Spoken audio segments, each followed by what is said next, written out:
نبی کریم صلی اللہ تعالی علیہ وسلم نے ارشاد فرمایا 3 لوگ ہیں جنہیں دیکھ کے رب مسکراتا ہے۔ یا رسول اللہ صلی اللہ علیہ وسلم وہ کون کون سے؟ تو محبوب فرمانے لگے ایک وہ بندہ ساری مخلوق سوئی ہے، آدھی رات ہے، رات کا پچھلا پہر ہے، اس نے اٹھ کے وضو کر لیا، مصلی پہ کھڑا ہو گیا، خدا کی یاد میں فرمایا اسے دیکھ کے رب مسکراتا ہے جو اس کی شان کے لائق ہے۔ مسکراتا ہے اللہ، یہ تو سونے کا ٹائم تھا، یہ تو گہری نیند آنے کا وقت تھا، رات کا پچھلا پہر، رات پوے تے بے درداں نو نیند پیاری آوے، درد منداں نو یاد سجن دی سوتیاں بھی آن جگاوے، اور ساون کی کالی راتوں میں جب بوندا باندی ہوتی ہے وہ راتوں کو اٹھ اٹھ روتے ہیں جب خلقت ساری سوتی ہے، اللہ مسکراتا ہے۔ سننا میرے بھائی، میرے نبی پاک صلی اللہ تعالی علیہ وسلم فرماتے ہیں جب مسلمان نماز کے لیے صفیں بناتے ہیں نا، ترتیب لگ رہی ہوتی ہے، اب اللہ کی بارگاہ میں کھڑے ہوں گے، قیام کریں گے، رکوع کریں گے، سجود کریں گے، فرمایا جب مومن صفیں بناتے ہیں تو رب دیکھ کے مسکراتا ہے، مسکراتا ہے۔ کمال ہو گئے عروج بندگی کا، جب بندے کو دیکھ کے رب مسکرائے، خدا بندے سے خود پوچھے بتا تیری رضا کیا ہے، مسکراتا ہے۔ اور میرے نبی پاک علیہ السلام فرماتے ہیں جب مجاہد جہاد کے لیے صفیں سیدھی کرتے ہیں، آج تو یہ رب کے نام پہ مرنے ہی آ گئے، یہ صفوں میں کھڑے ہوں گے، ترتیب سے لڑیں گے، ترتیب سے گلا کاٹیں گے کافروں کا یا شہادت لیں گے۔ فرمایا جب جہاد کے لوگ صفیں بناتے ہیں تو رب انہیں دیکھ کے مسکراتا ہے۔ کتنے نصیبوں والا وہ بندہ ہے جسے دیکھ کے مسکرا دیا۔ او یار کبھی تیرا بیٹا تیرے سامنے مسکرائے نا چھوٹا تو تیرا دل باغ باغ ہو جاتا ہے۔ تیری ماں بیمار کسی ایک دن صحیح طرح ہنس پڑے تو طبیعت خوش ہو جاتی ہے۔ مجھے بتاؤ نا جس کا رب بھی اسے دیکھ کے ہنس پڑے، جو اس کی شان کے لائق ہے، کیا اس بندے کے نصیبیں ہیں، کیا اس کے مقدر ہیں۔ آپ اس مقام پر اپنے آپ کو لائیں۔ اب دیکھیں نا یہ حدیث آپ نے سن لی، اب ہم نے نا اس طرح صفحے نہیں بنانے جس طرح ساری دنیا، اب ذرا صفحے بھی شوق سے بنائیں، اب ذرا تھوڑا سا شوق پیدا کریں گے۔ بھئی یہ تو میں وہ کام کرنے لگا ہوں جسے دیکھ کے رب مسکراتا ہے۔ نبی پاک صلی اللہ علیہ وسلم نے فرمایا جب کو بندہ توبہ کرتا ہے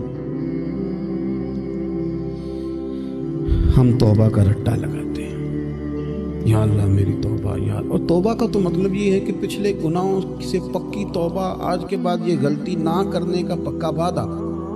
تو نے ساری شب برات رو کے گزاری ہے، بتا سویرے جھوٹ جوڑنے کا ارادہ ہے تیرا؟ آج کے بعد رشوت تو نہیں نہ لے گا، ملاوٹ تو نہیں نہ کرے گا، یہ توبہ ہے۔ اور اگر سارے کام اسی طرح کرنے تو پھر یہ توبہ کا رٹا ہے، جتنا مرضی لگاؤ۔ حضرت علی بن ربیعہ رضی اللہ تعالیٰ عنہ فرماتے ہیں میں مولا علی کے ساتھ تھا، مقام حرہ کی طرف جا رہے تھے، حضرت علی نے ہاتھ اٹھا کے دعا مانگی ہماری تعلیم کے لیے، ورنہ حضرت علی ہم صحابہ کو محفوظ عن الخطا تو مانتے ہیں نا۔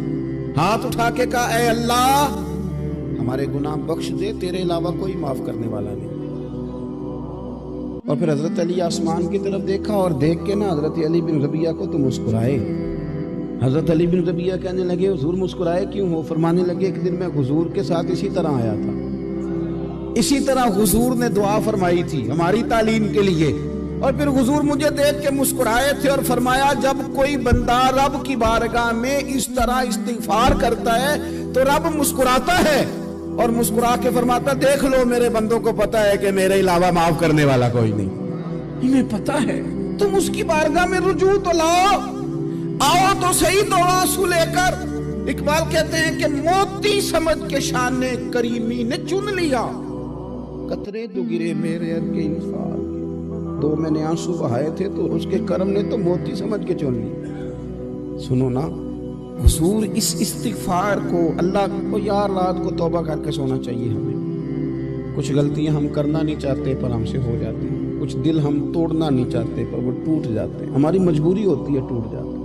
رات کو اس کی بارگاہ میں ہاتھ باندھ کے کشکول طلب دراز کر کے خوب استغفار پڑھنا چاہیے کہ مالک بندے ہیں نا کیا کریں، نفس کا ساتھ ہے، دنیا کا ساتھ ہے، خواہشات نفسانیہ، مالک معاف کر دے۔ درد سے توبہ، رسم نہ ہو، کہانی نہ ہو، لفظ نہ ہو، جملے نہ ہو، اور جناب ایسے لوگوں کے بیچ بڑے ہاتھ باندھ کے اور بڑا کوئی ضرورت نہیں، آپ اکیلے اپنی چارپائی پہ بستر کے اندر منہ دے کے بھی درد سے کہیں گے نا معاف کر دے تو وہ تو مہربانی بڑھائے۔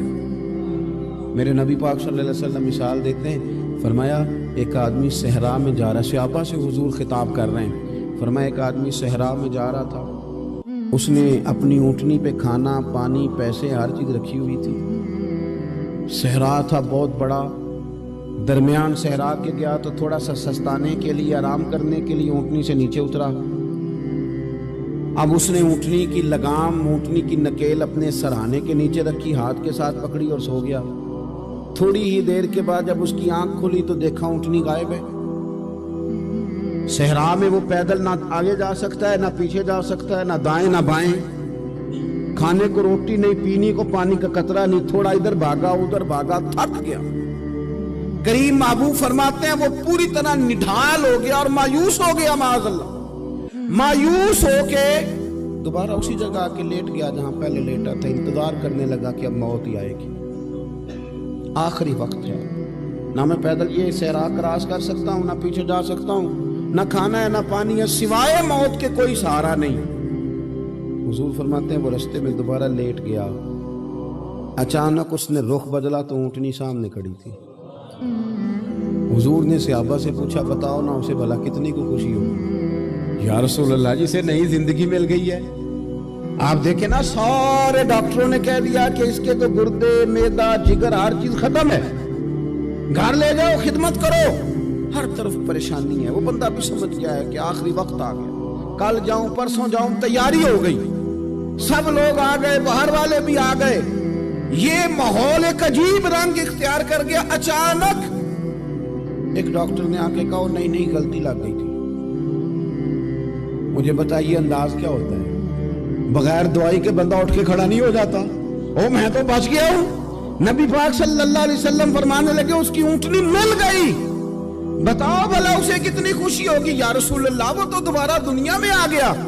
حضور فرمانے لگے اسے کچھ بھی خوشی نہیں ہوئی۔ جب کوئی رب کا گناہگار بندہ آ کے توبہ کرتا ہے، رب کو اس سے کئی گنا زیادہ خوشی ہوتی ہے۔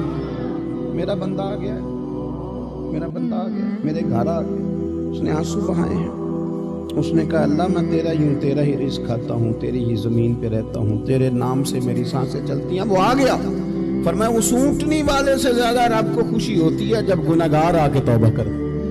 گناہگاروں کے آنسو اس کی بارگاہ میں بڑے مقبول ہیں، لیکن ہم رسم ادا کرتے ہیں، توبہ نہیں کرتے، ہم اپنے آپ کے ساتھ دھوکہ کرتے ہیں، جھوٹ بولتے ہیں۔ ہم بندہ کوئی ناراض ہو جائے تو ہمیں کو نہیں نیند آتی، اس کے گھر چلے جاتے ہیں۔ ہم اپنے سارے رشتوں کو تعلقات کو مینٹین کر کے رکھنے کے عادی ہیں، ہمیں پتہ ہے کہ وہاں میں نہیں جا سکا تو بیٹا بھیجتا ہوں، فلاں شادی پہ میں نہیں جا سکا تو بھتیجا بھیجتا ہوں، بھائی بھیجتا ہوں، ہر تعلق کا ہم نے خیال رکھا کوئی روٹھ نہ جائے۔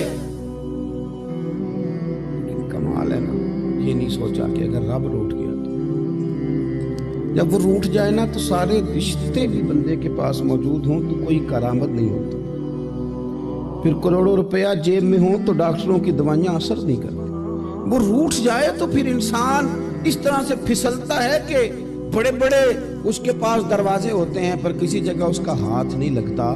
خدا را سنو، نبی پاک صلی اللہ علیہ وسلم کے پاس مہمان آ گیا، بخاری مسلم ہے، حضور نے ازواج مطہرات کے گھروں میں پیغام بھیجا کچھ چیز ہے ضیافت کے لیے؟ یا رسول اللہ کچھ بھی نہیں، یہ دو جہاں کے شاہ ہیں اور پاس کچھ رکھتے نہیں، دو جہاں کی نعمتیں ہیں، ان کے خالی ہاتھ۔